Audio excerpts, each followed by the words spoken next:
हम सभी ने वो कहानी तो सुनी ही होगी, मनुष्य के चांद पर रखे पहले कदमों की। पर हमारे आखिरी कदम कहां पर होंगे?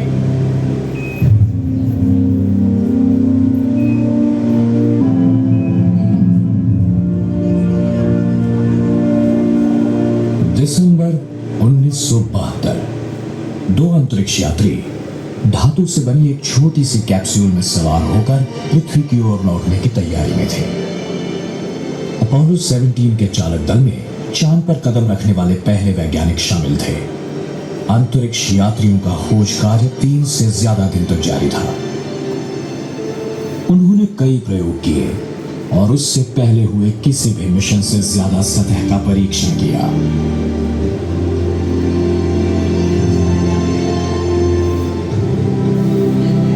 इसी के साथ अपोलो प्रोग्राम संपन्न हुआ और साथ ही करीब 5 लाख पुरुष और महिलाओं का 10 सालों का काम भी। अमेरिका और रूस के मुकाबले में, जिसे स्पेस रेस के नाम से जाना जाता है, मानवता ने यह साबित कर दिया कि हम चांद पर चल सकते हैं।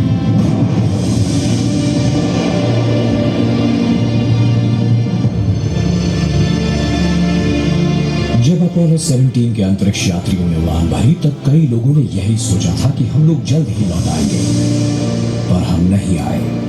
अपोलो का हार्डवेयर वैसे ही पड़ा है चांद की जमीन पर, पिछले 40 सालों से अतीत के अवशेष बनकर। हम में से कईयों को स्पेस रेस अब किसी प्राचीन इतिहास जैसा लगता है। कुछ लोग अपोलो की उन खोजों को हमेशा याद करते हैं, तो कुछ लोगों का मानना है कि ऐसे कोई मिशन कभी हुए ही नहीं। वो बच्चे जो बचपन में खेल खेल में अंतरिक्ष यात्री बने थे, वो अब बड़े हो चुके हैं और अब वो नाना परनाना भी हो गए हैं। अब सफर के लिए निकल पड़ी है यात्रियों की अगली पीढ़ी।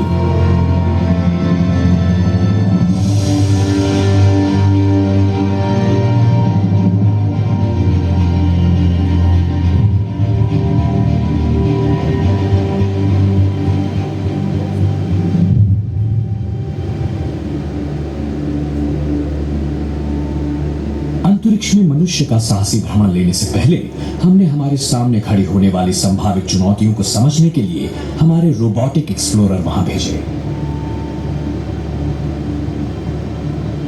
ये अंतरिक्ष यान अंतरिक्ष में हमारी आंखों और कानों का काम करेंगे, हमारे नजदीकी पड़ोसी की जानकारी दिलाने में हमारी मदद करेंगे। हमारे शुरुआती मिशंस में से एक रेंजर 9 ने जानबूझकर हताहत होने से चंद मिनटों पहले चांद के सतह की हजारों तस्वीरें यहां भेजी। उसने हमें पहली बार पहाड़ों और गड्ढों की विस्तृत तस्वीरें दी, जिनसे हमें उतरने के लिए अच्छी जगह ढूंढने में मदद मिली।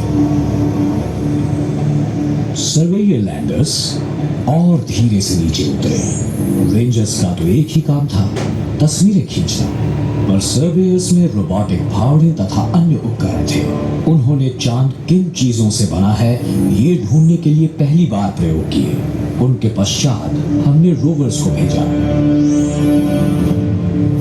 रूसियों ने सरफेस पर 2 लूनर कार्ड रोवर्स उतारे, जिनका वजन एक छोटी सी कार जितना था। पृथ्वी पर तैनात इंजीनियर्स ने उन्हें कई किलोमीटर्स की दूरी तक रिमोट से चलाया और चांद की जमीन की तस्वीरें ली और चांद की मिट्टी का परीक्षण किया।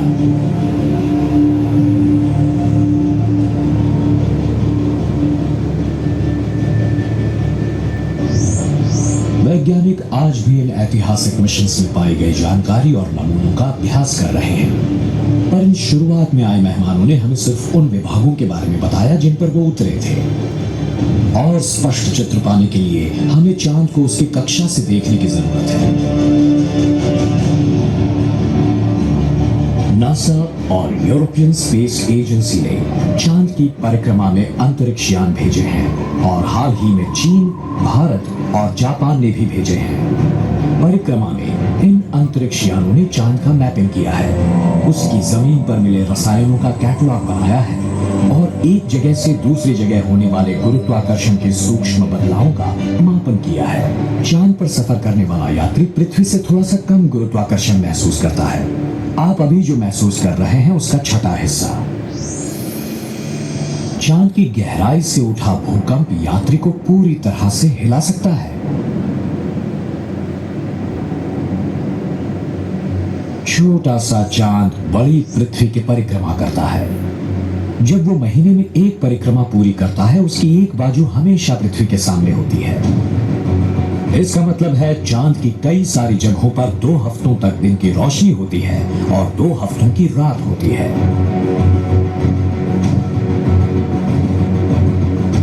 सूरज की गर्मी को फांसने के लिए वातावरण की कमी होने की वजह से तापमान 100 डिग्री सेल्सियस से भी ज्यादा हो जाता है और बाद में -150 डिग्री सेल्सियस से भी कम हो जाता है। चांद के यात्री को तापमान में होने वाले इस विस्तृत उतार चढ़ाव का सामना करना पड़ता है, पर चांद के हर एक हिस्से पर इन चरम सीमाओं का अनुभव नहीं होता।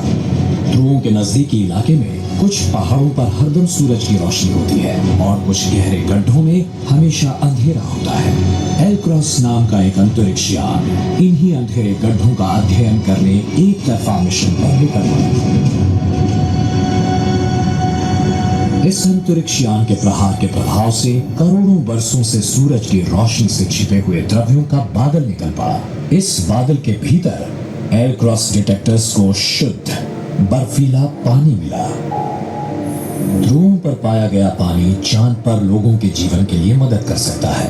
हम पानी पी सकते हैं और उसका उपयोग अनाज के लिए भी कर सकते हैं और ऑक्सीजन, हाइड्रोजन में उसका विघटन भी कर सकते हैं।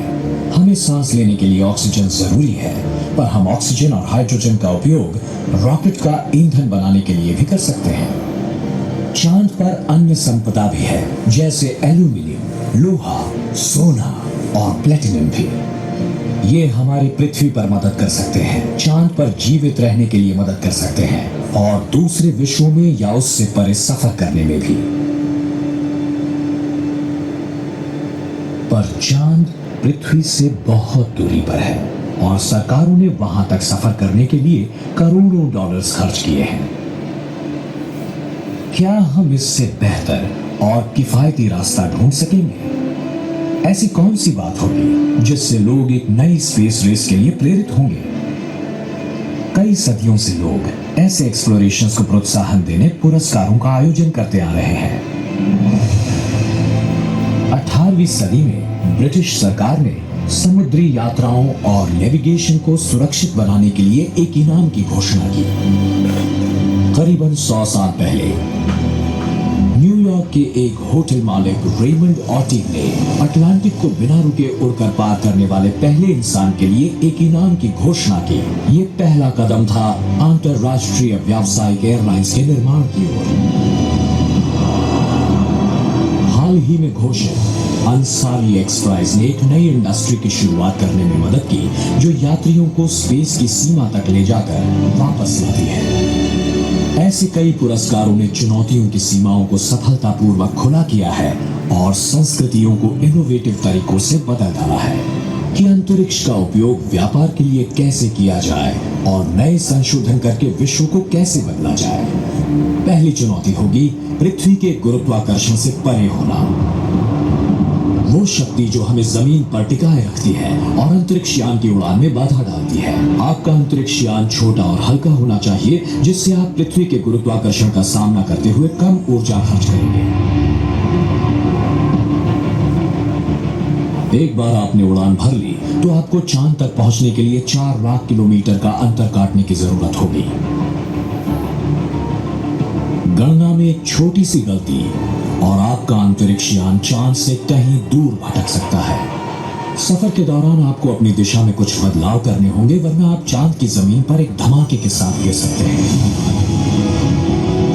चांद की परिक्रमा में जाने या चांद की जमीन पर नीचे उतरने के लिए आपको आपकी गति कम करनी होगी, जिसके लिए सही मौके पर सही अवधि तक इंजन का फायरिंग होना जरूरी है। यानी परिक्रमा में प्रवेश करने के लिए आपको यथार्थ गणना की जरूरत होगी। फिर आपको उतरने के लिए सही जगह ढूंढनी होगी। पथरीले पहाड़ और गड्ढों से बचकर आपको एक ऐसी जगह देखनी होगी जो समतल हो। सतह पर उतरने के बाद आपके यान को थोड़ी सी उड़ान भरनी होगी या एक रोवर या छोटे से हॉपर को छोड़ना होगा। जो भी हो, आपके अंतरिक्ष यान को 500 मीटर्स की दूरी तय करनी ही होगी। अब आपको हर हाल में मूनकास्ट शुरू करना होगा। वीडियो और फोटो खींचकर आप उन्हें पृथ्वी पर भेज दीजिए। आपके अंतरिक्ष यान ने जो देखा है उसका आनंद हमें भी तो लेने दीजिए।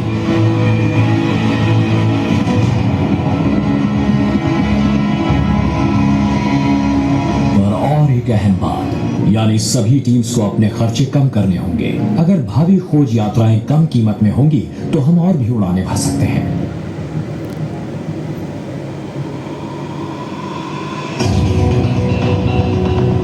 उड़ान से पहले इन टीम्स को हर एक हिस्से की पूरी जांच करनी होगी।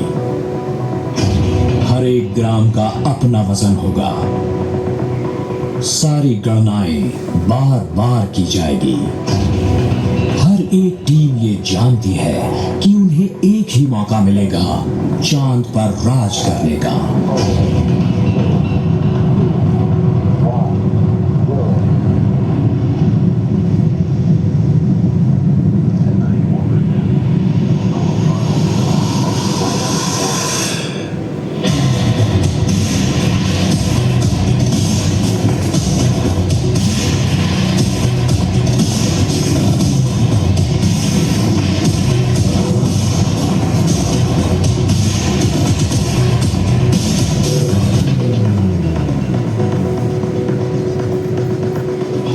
करेगा ये साहसिक प्रयास इस इनाम को जीतने के लिए? कौन सा अंतरिक्ष यान ये 4 लाख किलोमीटर का लंबा सफर तय कर पाएगा? कौन सी टीम चांद पर उतरेगी?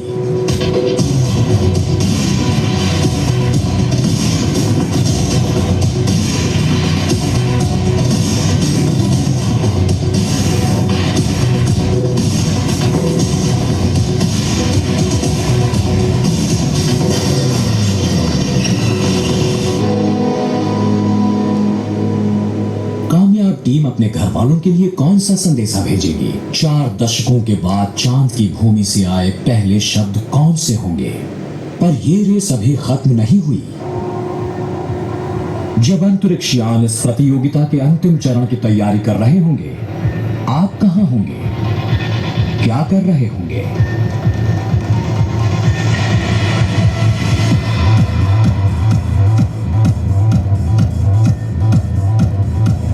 क्या आप अपनी टीम को प्रोत्साहित कर रहे होंगे? ये छोटा सा अंतरिक्ष यान हमें ले जाएगा न केवल पृथ्वी से चांद तक, बल्कि वर्तमान से भविष्य की ओर। हमारे रोबोट्स रास्ता तो दिखाएंगे, पर उन्हें हमारे इस दूसरे विश्व को खोजने में मनुष्य की मदद चाहिए।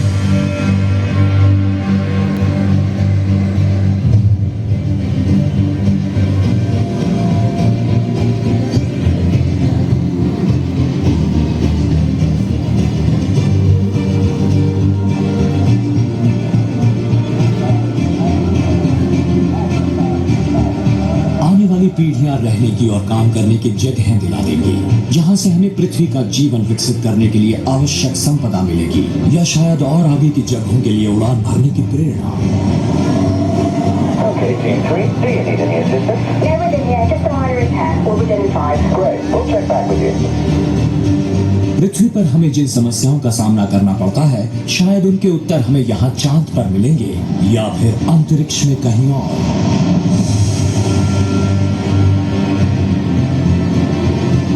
तारों की ओर आशा और उम्मीद से देख सकेंगे। वर्तमान से भविष्य की ओर ले जाने वाला सफर चंद छोटी अंतरिक्ष यात्राओं से शुरू हो rहा है, जिसे आगे ले जा रहा है मानवता पर सवार जीत का जबरदस्त जुनून।